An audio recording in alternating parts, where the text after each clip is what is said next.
Boa noite a todos. Boa noite. É realmente com muita alegria que nós reunimos, mais uma vez nessa noite de sexta-feira. E hoje, especialmente, nós vamos ter a presença, falando aqui para nós, do Edson Assunção.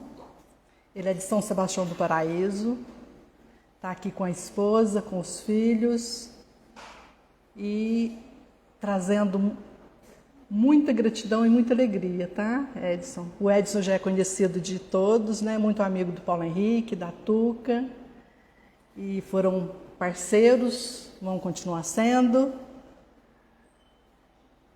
para a eternidade, acredito eu, Então, em nome do Centro Espírita Allan Kardec, eu agradeço a sua presença e reitero mais uma vez o quanto é importante, o quanto nós ficamos felizes com a sua presença, com a sua disponibilidade em falar de Jesus, em falar do Evangelho. E para quem não sabe, o Edson tem um estudo às 6 da tarde todos os dias, há mais de 3 anos, desde que começou aí a pandemia, em que faz o estudo dos 5 livros das obras do Pentateuco Espírita, já encerrando alguns. Então é um material excelente, fica gravado no Facebook, então quem ainda não conhece, vale a pena conferir lá. Todos os assuntos da doutrina espírita estão lá, E ainda comentei com ele agora há pouco, da persistência dele, da dedicação, fazendo um trabalho para todos nós, que é ali de se debruçar sobre as obras básicas e trazer as suas reflexões, tudo muito embasado na lógica, no discernimento de Allan Kardec e a orientação dos espíritos. Mais uma vez, muito obrigada, Edson, pela pessoa que você é. E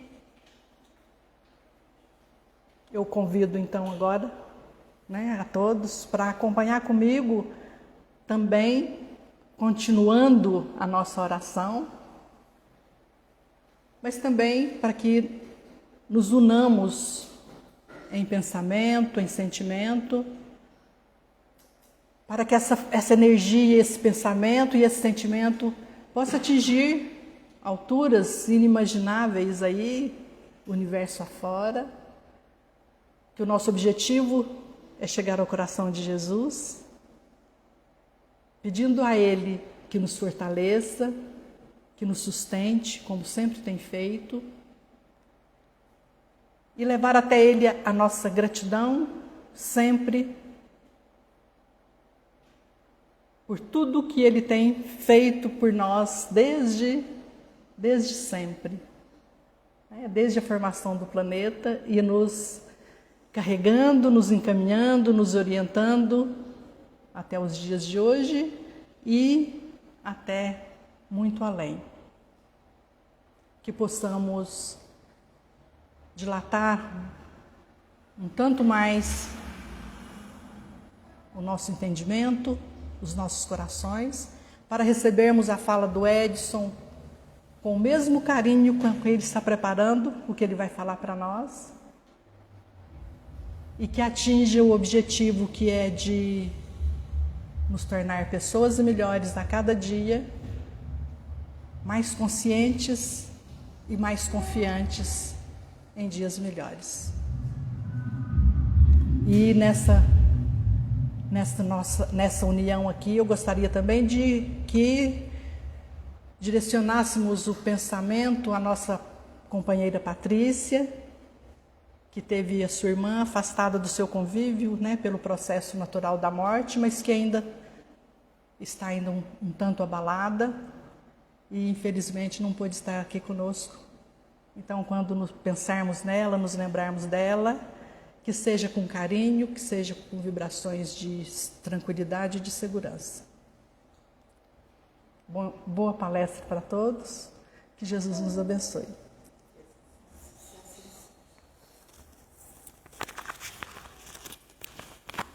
Edson,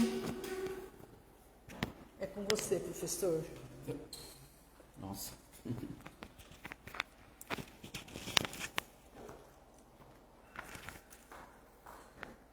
Você fala assim, professor, a responsabilidade aumenta, né? Com certeza. Uma boa noite a todos. E Zezé, é um prazer todo nosso de poder estar aqui, dividindo com vocês um pouquinho das informações que a doutrina espírita nos traz e principalmente as informações que nós buscamos através das interpretações e da própria atuação da espiritualidade, facilitar a nossa própria compreensão de tantas coisas, de tanto ensinamento mesmo que nós precisamos, né, nessa nossa trajetória, nessa nossa caminhada, mas que infelizmente não, eu acho que é um processo natural, somos ainda incipientes, somos ainda iniciantes, e nós precisamos sim desse processo de trabalharmos e principalmente de trabalharmos juntos, porque com certeza fica muito mais fácil. Então o prazer é todo nosso de poder estar aqui, de abraçar amigos queridos que a gente fica vendo só pelo Facebook, né? Um joinha aqui, um oizinho ali e tal. É muito bom, é muito gostoso. E como a Selma estava dizendo, há uma egrégora diferente em cada reunião, em cada tipo de casa, em cada lar. E na casa espírita não deixa de ser diferente, né, Selma? Nós temos aqui todo um ambiente, nós temos toda uma energia, e essa energia, ela é importante para nós, e tenha certeza que a egrégora que se forma pela união dos trabalhadores e dos frequentadores dessa casa espírita é diferente daquelas que se formam lá em Pirassununga, né, Reinaldo, Cecília, daquelas que se formam lá em Paraíso, daquelas que se formam através desses grupos de Facebook principalmente, de YouTube. Então existe toda uma egrégora, toda uma energia diferente que, podemos dizer, faz toda diferença. Toda diferença, inclusive, para as nossas reflexões. Então, não vai ser palestra não, a gente está aqui só para refletir, tá? Nós vamos refletir juntos, exatamente sobre estes pontos.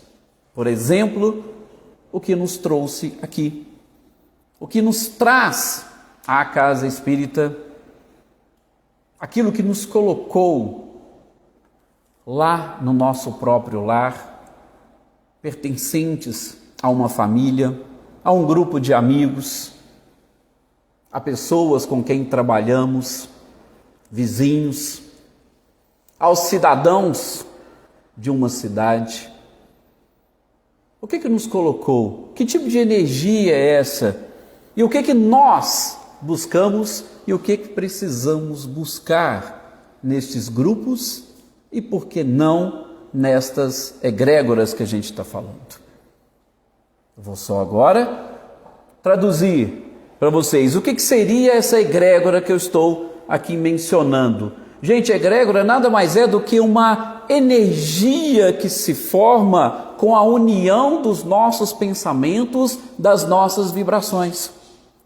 Não é um termo muito usual na doutrina espírita, mas principalmente no misticismo ela é muito utilizada, porque é uma energia que se forma como se fosse, vamos assim chamar, uma entidade diferente.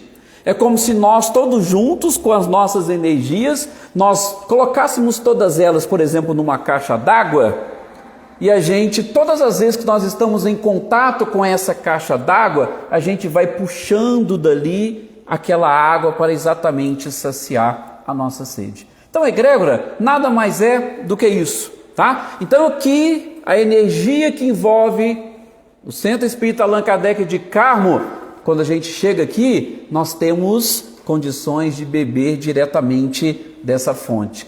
Lá no nosso lar, nós também formamos uma egrégora com os nossos pensamentos, com as nossas energias, com as nossas vibrações. E quando a gente chega lá, nós vamos fazer o quê?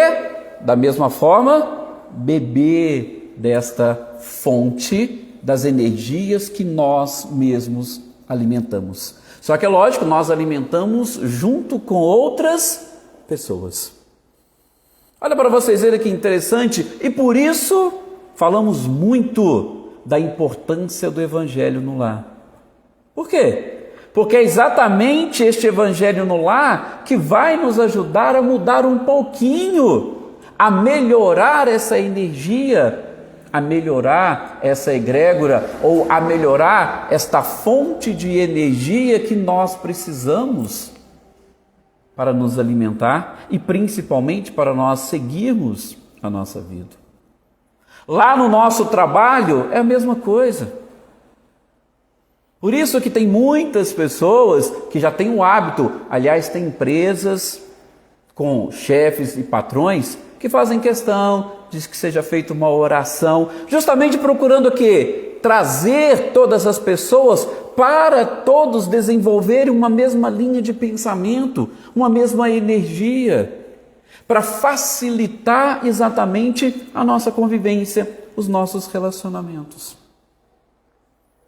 Só que, infelizmente, a criatura humana ainda precisa aprender a trabalhar um pouco mais em equipe.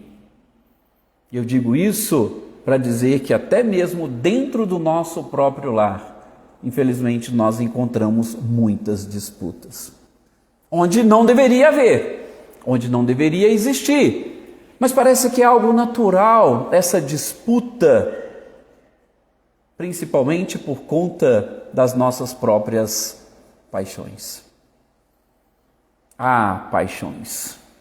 Que coisa, ao mesmo tempo fascinante e fantástica, mas também, por conta da nossa própria ignorância, é capaz de nos levar e nos conduzir para o buraco.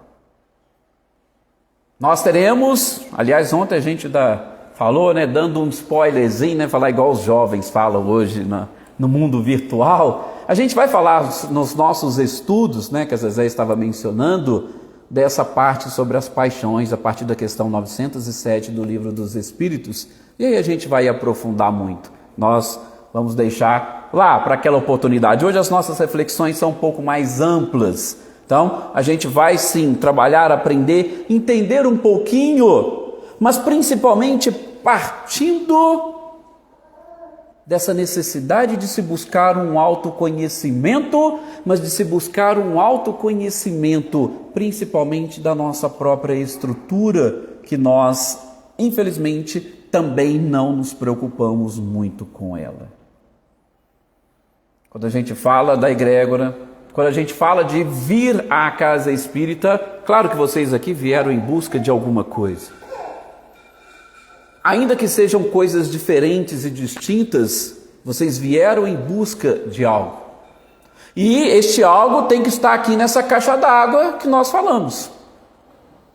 Se tiver nessa caixa d'água e nós conseguirmos abrir a torneira, nós vamos sair daqui saciados.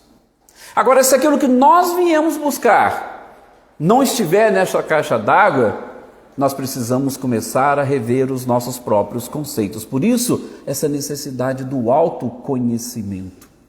E é por isso que a gente vai aprendendo, como a própria doutrina nos ensina, milagres não existem.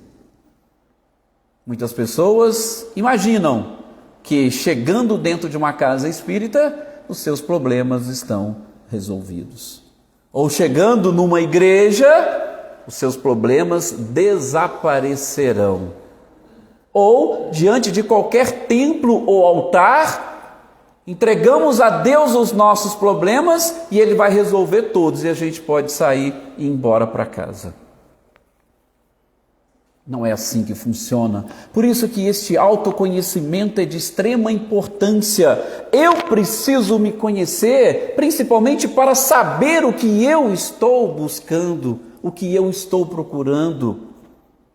Aliás, nós sabemos o porquê, mas eu prefiro a outra pergunta: o para que nós vivemos? Vocês já pararam para pensar um pouco sobre isso? Para quê? E principalmente, para que eu estou hoje, nós encarnados? Primeiramente, daqui a pouco a gente se volta para os desencarnados. Mas nós encarnados, a gente já se perguntou os motivos, as razões e as circunstâncias que nos fizeram estar justamente onde nós estamos. Os Espíritos, que aqui também compartilham conosco estas nossas reflexões, da mesma forma. Mas para eles talvez seja um pouco mais fácil estas respostas, principalmente porque eles não possuem os limites que o corpo físico nos traz. Principalmente porque os desencarnados têm a oportunidade, em especial aqueles mais desmaterializados. Porque aqueles que ainda estão materializados, claro, eles ainda vão ter uma certa dificuldade de enxergar a vida dessa forma mais ampla que a gente está querendo justamente trazer na reflexão aqui hoje. E se eles tiverem, eles vão perceber e vão saber os motivos que os fizeram participar conosco, inclusive das reflexões de hoje. Mas vamos lá, quem somos?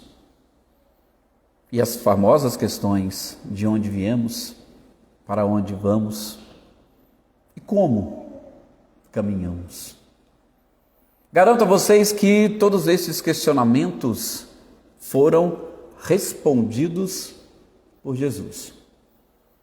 Por mais que nós não consigamos aí trazer os ensinamentos do Cristo para dentro da filosofia, o que eu quero dizer? Eu quero dizer que a filosofia é justamente esta matéria, esta disciplina que procura mostrar para as pessoas e principalmente ajudá-las a responder alguns questionamentos. Aliás, tenham comigo que a filosofia é justamente a mãe de todas as outras disciplinas. A filosofia é a mãe, inclusive, da própria ciência médica. O que é a medicina sem a filosofia? O que é a engenharia sem a filosofia? Fiquem tranquilos, a gente não vai ficar refletindo sobre isso aqui não. Mas é só para mostrar para vocês que é justamente em busca de um verdadeiro sentido e significado para as coisas que fez surgir a filosofia. E inclusive os motivos que nos trouxeram aqui hoje. Sexta-feira, calor, mas já é o dia que nós estamos acostumados aí na casa espírita. Mas a princípio eu estou indo lá apenas para tomar um passe. Eu sei que eu vou ouvir lá o que a pessoa vai falar. Talvez eu não consiga guardar tudo, porque eu tenho uma certa dificuldade. Alguns vão pensar. Então eu vou lá porque eu gosto, faz parte, eu saio de lá um pouco mais leve. Não, nós precisamos de buscar algo mais além. Nós precisamos de buscar justamente esse autoconhecimento, gente. Autoconhecimento de nós. E, sobretudo, as respostas a estes questionamentos que nós estamos falando. Porque quando eu consigo descobrir o verdadeiro sentido da minha vida, eu consigo conduzi-la de uma forma muito mais tranquila, muito mais serena e verdadeiramente em paz. O que mais desespera a própria criatura humana? Eu até gosto muito de tocar nesses pontos, porque está na casa espírita, tem gente que fala, não, a gente só tem que falar de espiritismo, nós só temos que falar do Evangelho de Jesus. Não, mas o nosso dia a dia é o espiritismo, o nosso dia a dia é o Evangelho de Jesus. Joana de Anjos, no livro Vida, Desafios e Soluções, lá na introdução, ou no prefácio, salvo engano, ela vai dizer que infelizmente muitos problemas financeiros desequilibram as criaturas. Nossa, mas então Joana de Anjos no seu livro não fala só de... Não, ela fala justamente desses problemas que nós enfrentamos no nosso dia a dia e que vão gerar desequilíbrio. E que este desequilíbrio é que serão a causa dos nossos sofrimentos. E desequilíbrio financeiro não traz sofrimento para a criatura? E por que nós vamos fugir de reflexões como estas? Não podemos. Mas é aí onde entra a própria questão filosófica. E mais uma vez, onde a gente pode buscar com muita segurança e tranquilidade nos ensinamentos do próprio Cristo as respostas a estas questões. De novo, o autoconhecimento vai nos ajudar a compreender todas essas coisas. O Espiritismo, com certeza, é uma doutrina fantástica e maravilhosa. Explica, eu hoje digo com muita tranquilidade, tudo. Explica absolutamente tudo. Mas nós não temos que ficar preocupados com as nossas reencarnações anteriores e principalmente eu estou sofrendo hoje porque no passado eu fiz... Não. Por isso que aquela frase do Chico é fantástica, eu adoro. Embora nenhum de nós podemos voltar atrás e fazer um novo começo, qualquer um pode começar agora e elaborar um novo fim. O nosso objetivo é esse. Então eu preciso vir à casa espírita para quê? Para que eu comece a trabalhar um novo futuro para a minha vida. E como que eu vou trabalhar um novo futuro? Eu preciso de responder alguns questionamentos. Eu preciso me conhecer. O autoconhecimento, com certeza. Porque nós nos perdemos muito, principalmente pelas nossas paixões, como eu havia dito. Nos perdemos por conta das emoções. E as emoções, gente, são... É aquela coisa assim, né? Que todo dia a gente tem várias emoções diferentes. E as emoções, nós vamos aprender, assim como as próprias paixões, elas têm os dois lados. Elas podem nos impulsionar e assim como podem também nos derrubar. Por quê? Que nós vemos hoje, inclusive no nosso mundo material, estudos feitos e elaborados por pessoas que nada têm, às vezes, de religiosas. Mas por que eles desenvolveram a necessidade, pelo menos da humanidade, buscar um desenvolvimento das outras inteligências que nós possuímos? Alguns de vocês, com certeza, experientes como eu, se lembram que antigamente só tínhamos o tal do QI. Todo mundo era medido pelo QI. O seu coeficiente de inteligência. Era assim. Não era diferente. Fulano é super inteligente, ele consegue fazer, ele consegue sair bem.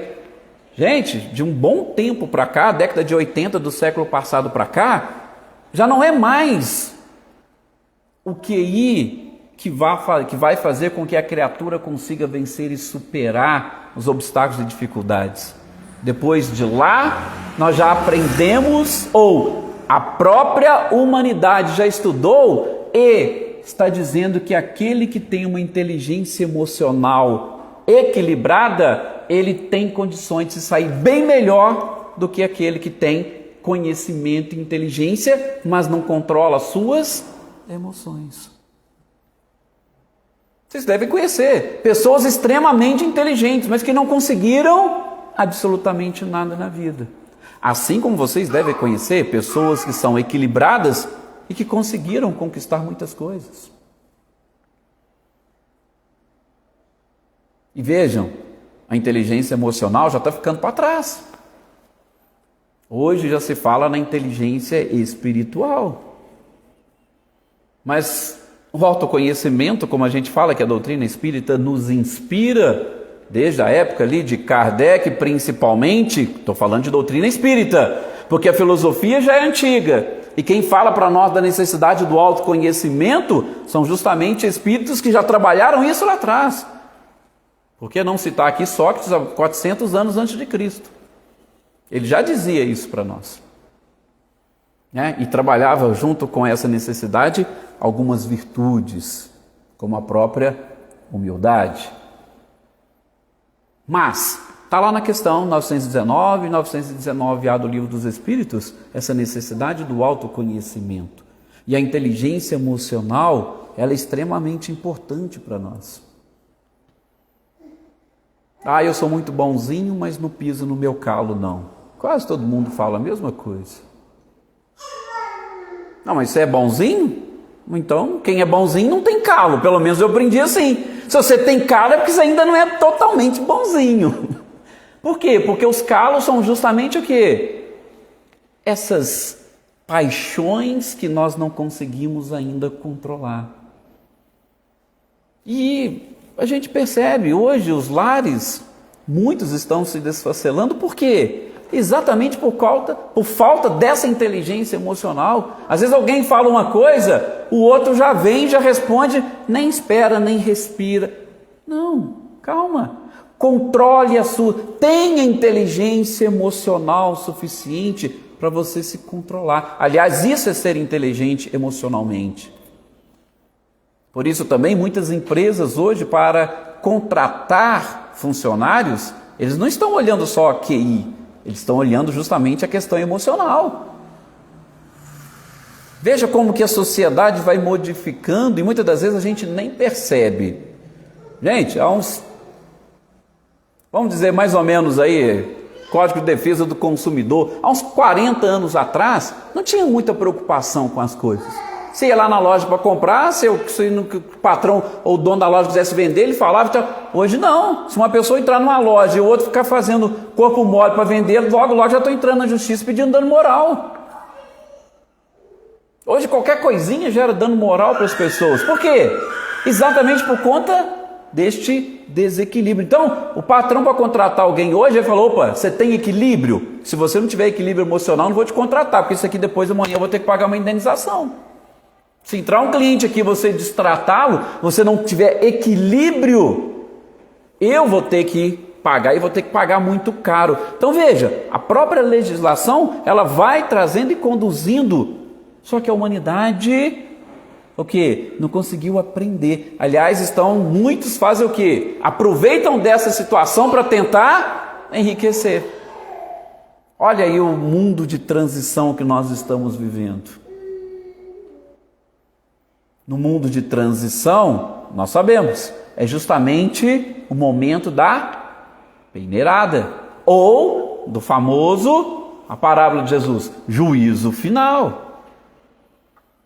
E gosto muito da parábola do juízo final, justamente porque nem os que eram considerados ruins, e nem os que eram considerados bons, pelo menos na parábola, veja como que a filosofia do Cristo era fantástica. Nenhum dos dois sabia por que era ruim e por que era maus.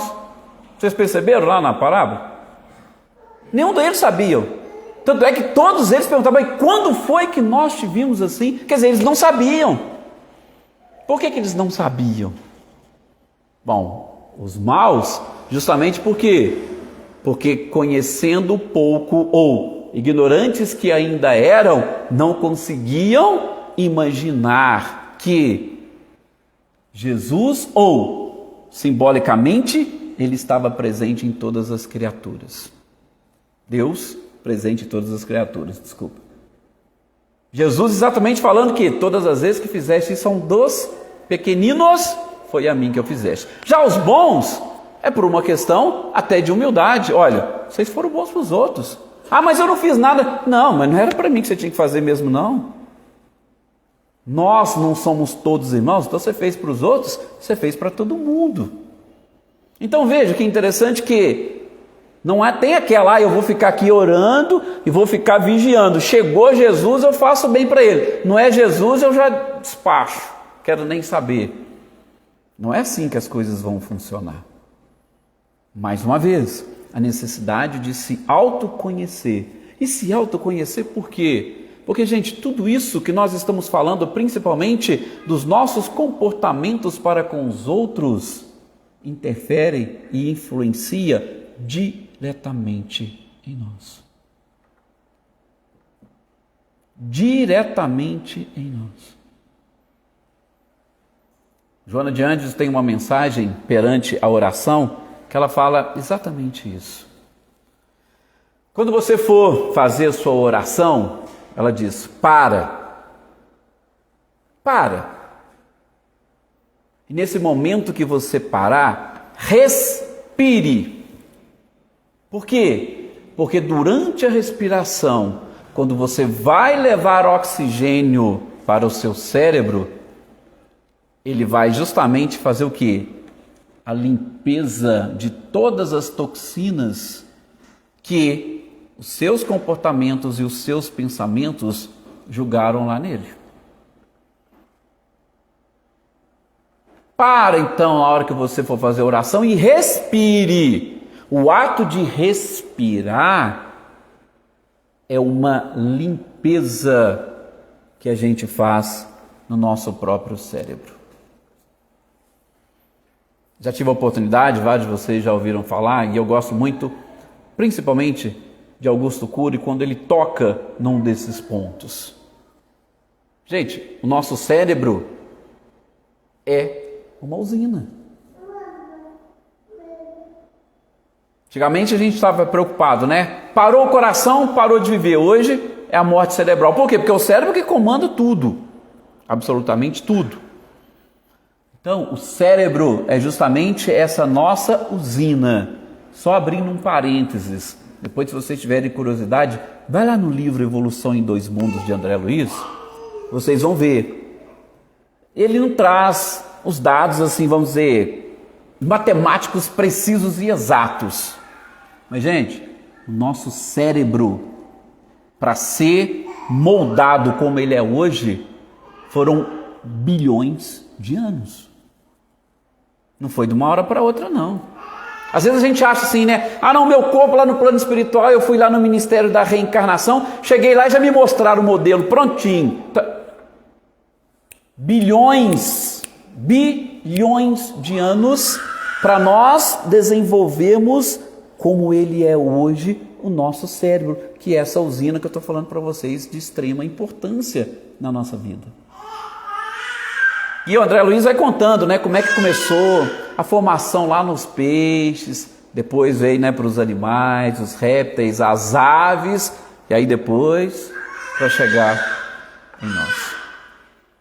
Bilhões de anos para se formar o cérebro como nós o temos hoje.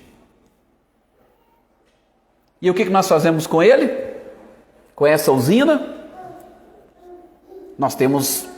A única tarefa é alimentá-lo para ele produzir as energias. Quem faz isso? Somos nós. Ninguém mais faz. Como fala que nós somos os herdeiros do nosso próprio destino, é mais ou menos isso.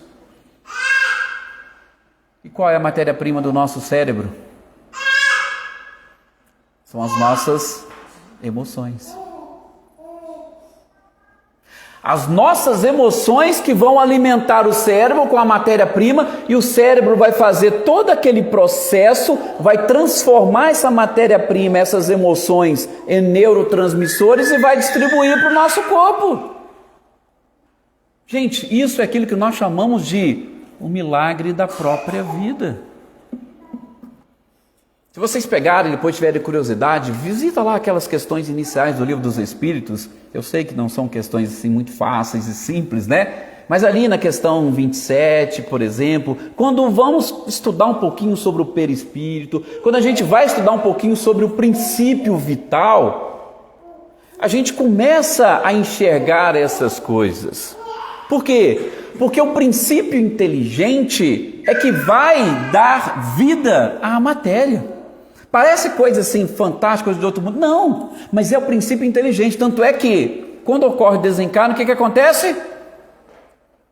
O princípio inteligente se afasta do corpo. E quanto tempo que um corpo resiste depois que o princípio inteligente saiu? Ele só começa a entrar em decomposição e vai rapidinho, já era. Ele passa por um processo de destruição. Destruição que nada mais é do que uma transformação. Na natureza nada se perde. Tudo se transforma. Deus criou princípio inteligente, princípio material. As duas coisas que ele criou. O resto, ele falou assim, agora eu vou deixar por conta de vocês. Lógico que vocês no início não vão saber. Eu vou colocar algumas coisas aí na consciência, né? Questão 621. Até vocês desenvolverem essa consciência, eu vou ajudar vocês a caminhar. Depois, a responsabilidade é de vocês. Ele fez isso conosco e para nós. Olha para vocês verem como é que é, onde que a gente vai chegar com o verdadeiro sentido da vida.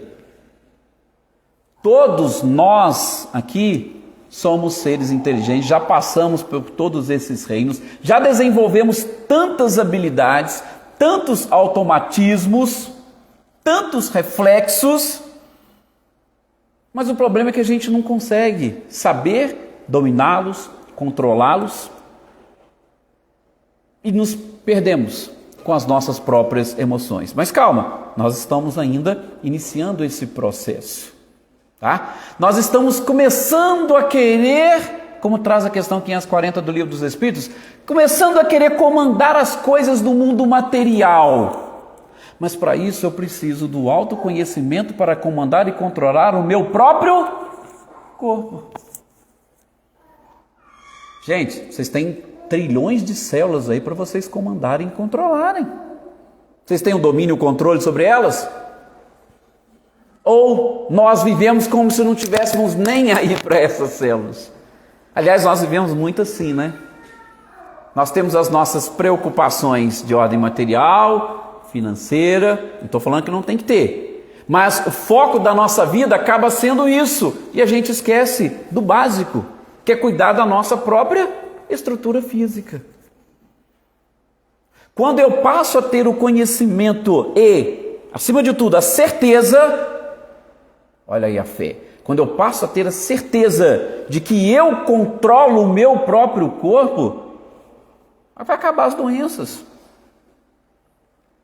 Como é que a gente define doença? Doença nada mais é do que um desequilíbrio. E o desequilíbrio acontece por quê?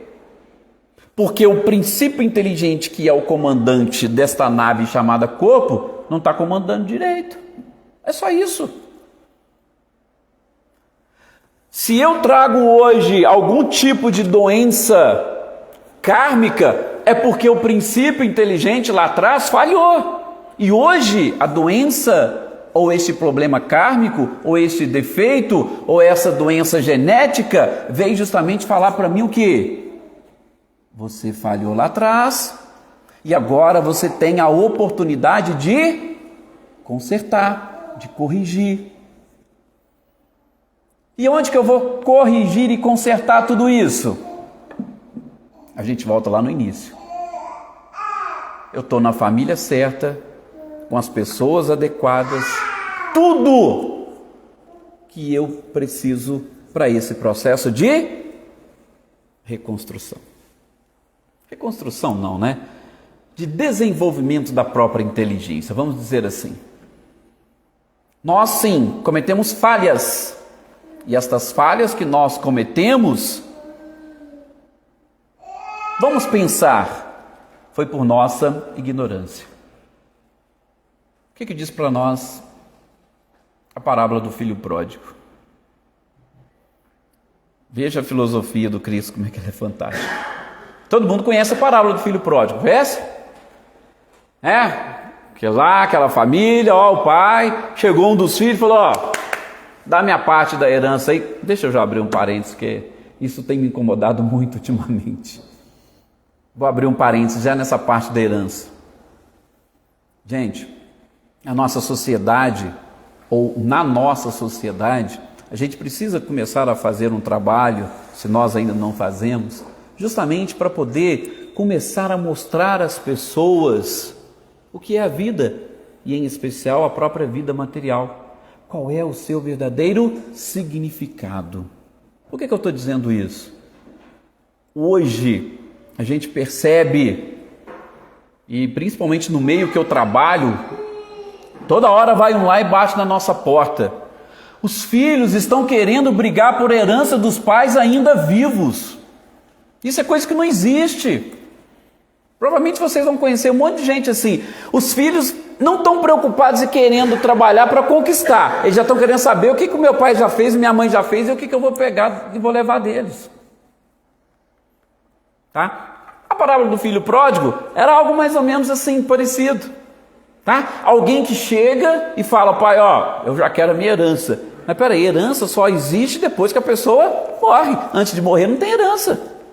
Tanto é que os pais, se quiser, pode dar tudo para quem ele quiser. Enquanto ele está vivo, tem nada que pertence aos filhos. Tá? Mas a parábola vai justamente contar isso. Chegou lá, os dois, um deles falou: pai, me dá aí, eu tenho direito e tal, e eu quero aproveitar essa parte que me toca. O pai, justamente, já imaginando o que poderia acontecer, porque ele conhece os filhos que tem, falou: não, tudo bem, você quer? Toma. Deu, o filho saiu, e todo mundo já sabe, gastou todo o dinheiro, fez tudo aquilo que... Até que quando ele chegou no fundo do poço, ele percebeu o quê? Ele percebeu que ele não poderia ter se distanciado do pai, ter se distanciado da casa. Ele percebeu que aquilo que ele achava e entendia que era felicidade, era uma ilusão. Que a felicidade verdadeira é justamente o que? Ter o convívio da família.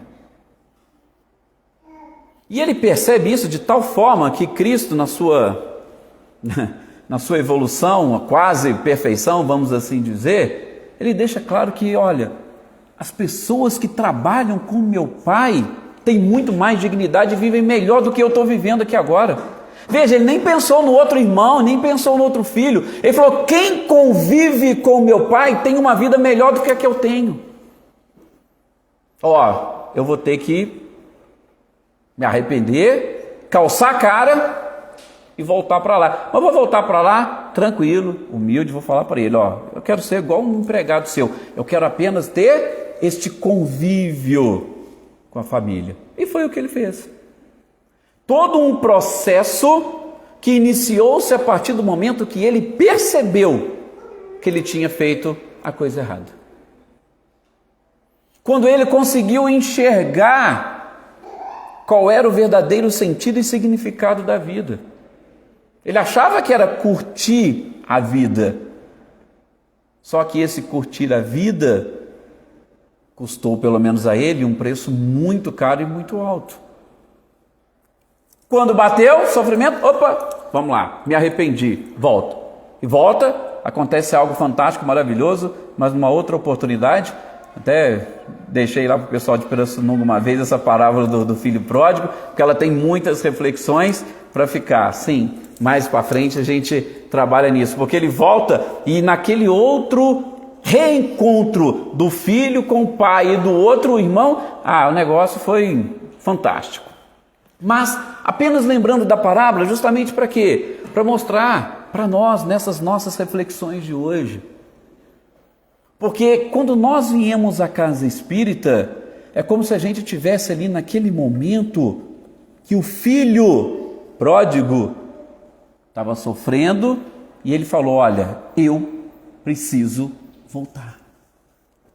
Eu me desconectei da minha família, eu me desconectei da providência divina, eu me desconectei do universo para viver uma vida que nem eu mesmo sabia.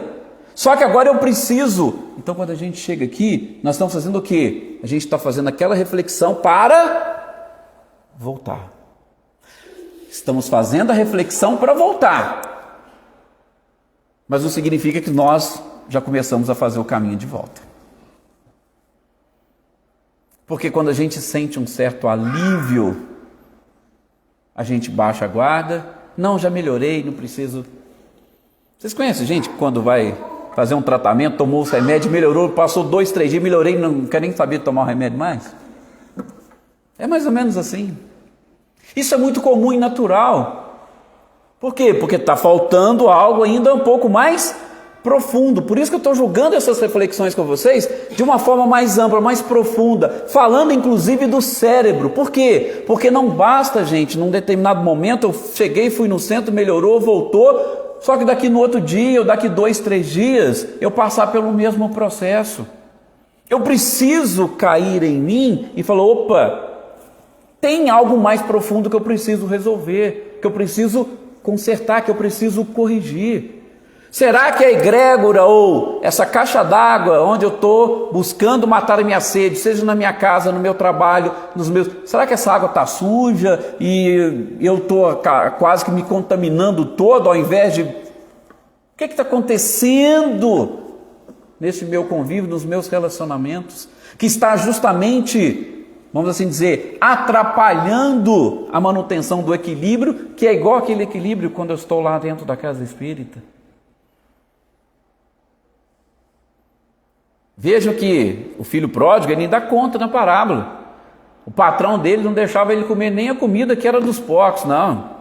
Dos porcos é dos porcos, você se vira só com o seu salário. Nem isso ele podia.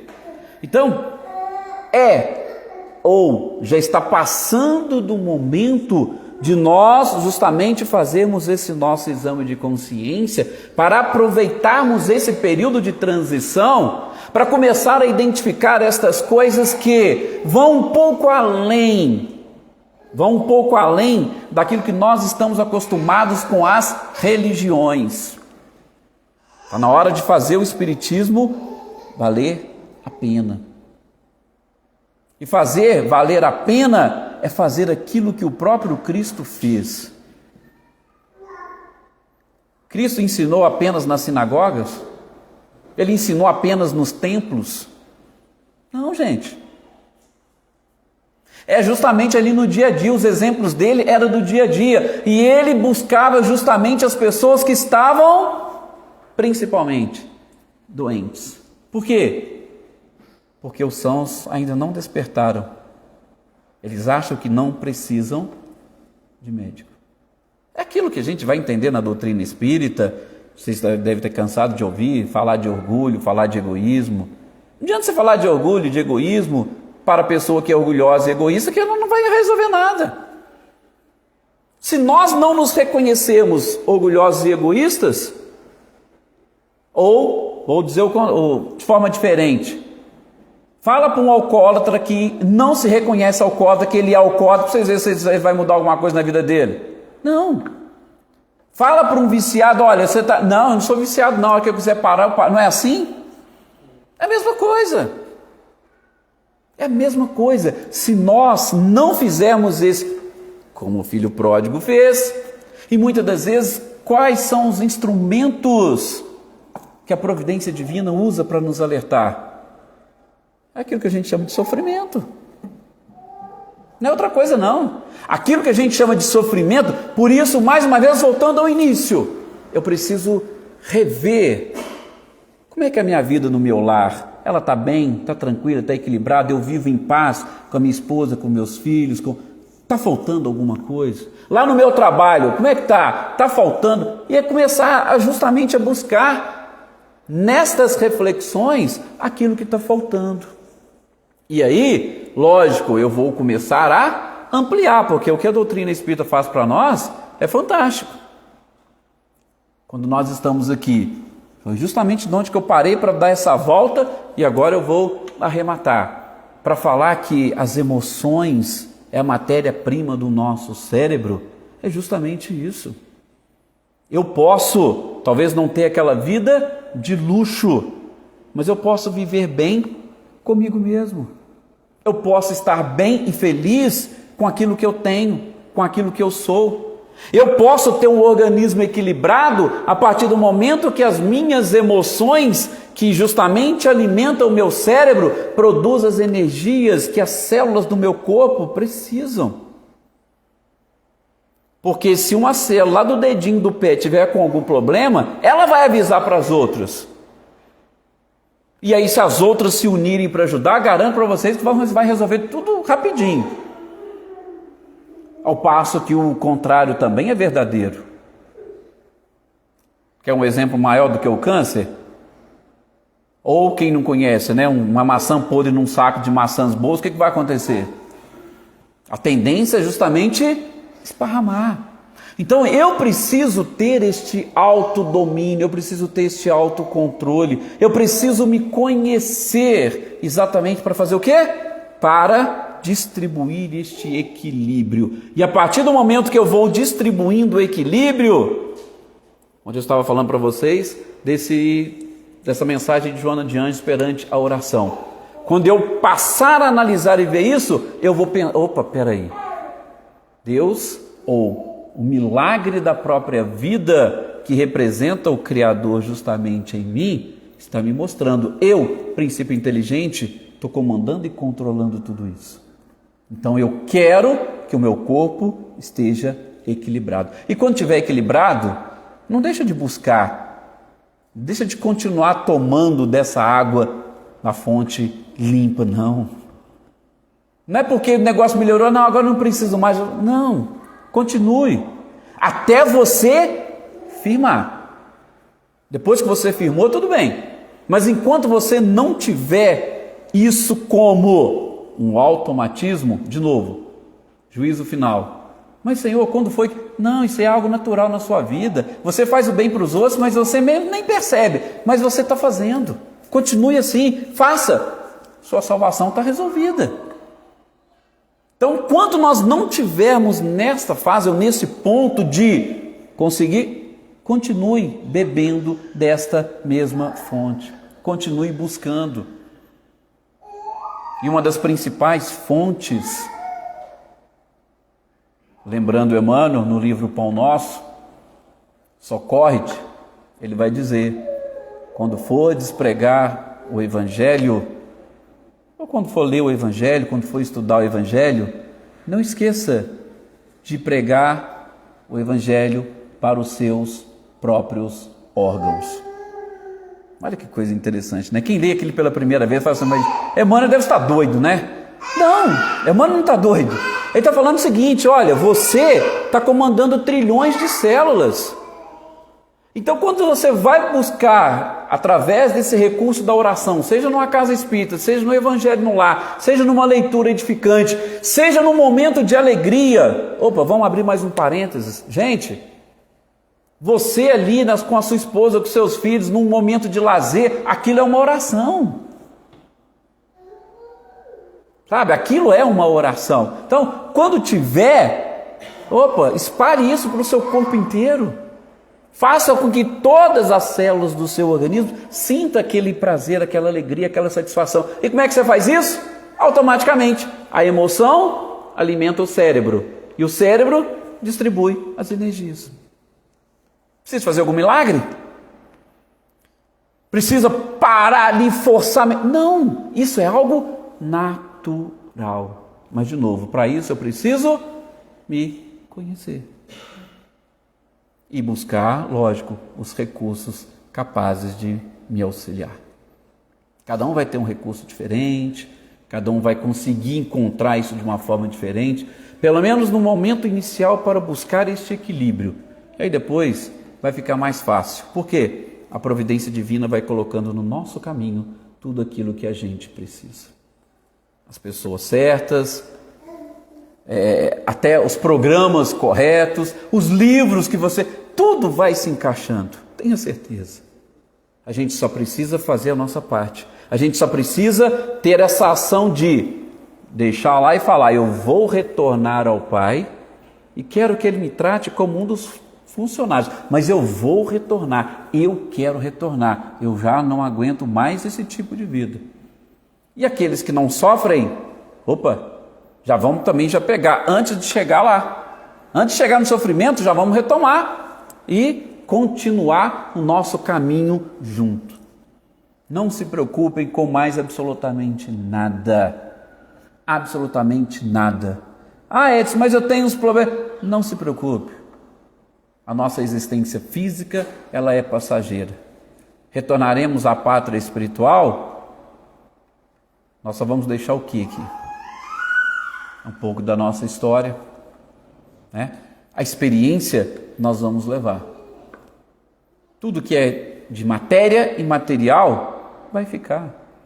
E depois a gente vai voltar para novas experiências. E assim sucessivamente. Então, que a gente tenha e busque sempre este equilíbrio. Vamos nos alimentar sempre que possível de tudo aquilo que é belo e bom, porque, com certeza, Deus é a fonte inesgotável de vida e a única coisa que nós precisamos.